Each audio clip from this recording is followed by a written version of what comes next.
এটা মাননীয় মুখ্যমন্ত্ৰী মহোদয় সংগঠনটো সুদৃঢ় কৰাৰ স্বাৰ্থত যিহেতু কোনো ধৰণৰ যাতে এটা লবিবাজি নহয় সেইকাৰণে নিৰ্বাচনটো যাতে যিগৰাকী প্ৰাৰ্থীত হয়তো বিচাৰিব পাৰে তেখেত সংগঠনৰ মূল দায়িত্বৰ পৰা যদি নাথাকে তেতিয়া মানে সুবিধা হয় নহ'লে এটা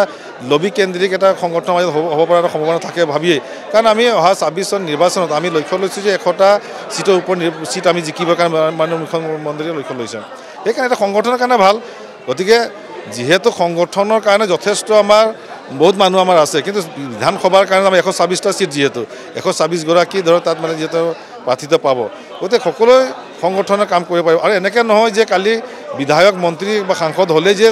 ৰাজ্যৰ কাম কৰিব তেনেকৈ নহয় আমি অতদিনে আজি ১৮টা বছৰে আমি দলৰ সংগঠন কাম কৰি পেলাই চৰকাৰখনৰ লগত থাকি পেলাই চৰকাৰখনৰ যিখিনি কাম কাজখিনি আমি ৰাজ্যৰ মাজে মাজে সক্ষম হৈছিলোগৈ গতিকে এনেকৈ নহয় যে বিধায়ক হ'লেই যে কাম কৰিব পাৰি গতিকে সংগঠনৰ লগত থাকিও যথেষ্টখিনি ৰাজ্যৰ কাম কৰিব পাৰি আমাৰ চাওক আমাৰ একো অসুবিধা হোৱা নাই কাৰণ সংগঠনটো তৃণমূল পৰ্যায়লৈকে ভাৰতীয় জনতা পাৰ্টীৰ একদম মানে মাইক্ৰ' লেভেল আমি সংগঠন মেনেজমেণ্ট আমি কৰিছোঁ সংগঠনৰ বুজলৈকে সংগঠন শক্তিশালী হৈ আছে গতিকে আমি সংগঠনৰ ওপৰত বেছ কৰি আমি নিৰ্বাচন মানে আমি খেলি আছোঁ আৰু অনাগত দিনতো আমাৰ সংগঠন পৰ্ব চলি আছে গতিকে আমি ইয়াতকৈ আৰু মাইক্ৰ' লেভেলত পিছটা পৰামৰ্শলৈ আমি সংগঠনটো বিস্তাৰ কৰিবৰ কাৰণে আমি চেষ্টা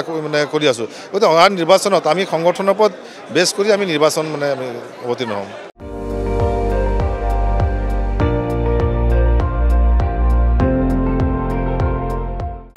আপুনি চাই আছে ND24 সৰ্বশ্ৰেষ্ঠ নহয় সৰ্বোত্তমৰ দৌৰ